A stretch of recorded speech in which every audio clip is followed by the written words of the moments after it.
just seen how messy my hair looks. Lovely. Today, I am going to show you a little video tutorial on something that you can make at home. And there's a whole bunch of different ways that you can do this, but you guys are going to make a bird feeder. Now, the main thing that you need is an empty milk bottle. You can use an old washing up liquid bottle, but obviously just make sure you give it a rinse out. And the first step, I would advise that a grown-up does this part, just because it can be a little bit dangerous. I've used a pair of scissors for this, but obviously cutting into something can be a little bit dangerous if it's not a bit of paper or what have you. So all I've done here is I've just cut open a little door, okay, and this is where the birds are going to go in.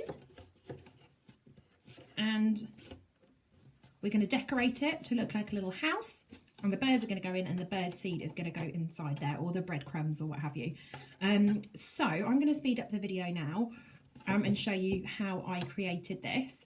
This idea is not my own. This came from a good friend of mine who has an Instagram account with her friend called Pooches and Prams. It's got loads of fun ideas on there.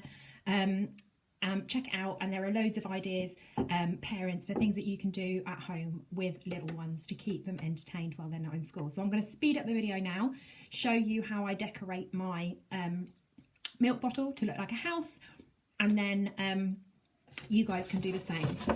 When I speed up the video, all I'm going to be using, I've got some paints. You don't have to have paints. You can just use permanent markers. Obviously, other brands are available. I've got some acrylic paint, so I'm going to be using that. But get creative. You could do a bit of paper mache, whatever you like, really. So I'll see you on the other side.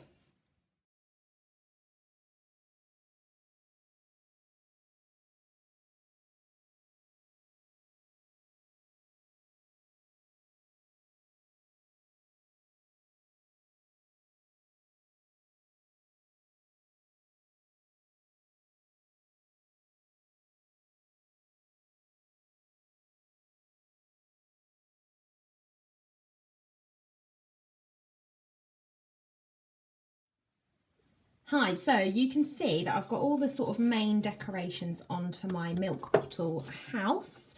I did it some little curtains in the window there. I've got a little vine growing up the side of the house.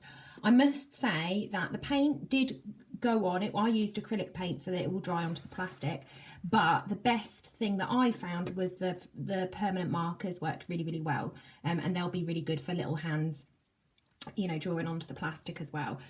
So definitely recommend those. I'm going to give this 10 minutes to dry out in the sunshine now, and then I will show you how I've added my finishing touches. Hi, so my paint dried in the sunshine. As you can see, I just added some little roof tiles on the top, just to make it look a little bit more like a house. And what I'm going to do now, and obviously I've got the window there as well, what I'm going to do now is I'm going to open the door. I'm going to make sure it's bent back all the way so that the little birds can get inside and get their snacks. And I'm going to put the little snacks for the birds inside there. And I'm going to show you how I tie it up in my garden. Okay, so here we have my finished bird feeder. And all I'm going to do is I'm just going to put inside my snacks for the birds. Okay, I'm going to put them inside my little door. I've chosen bits of old bread, but it's kind of up to you. Just make sure you ask your parents first, whatever you're putting in there. I hear that birds like seeds, and they are, of course, herbivores. So anything that's not, there we go, look, and there's just enough space in there that a little tiny bird can get in without the big birds stealing his food. And all I'm going to do now is I'm going to take this bit of string and I'm going to tie it, and I'm going to show you how I hang it up on my fence.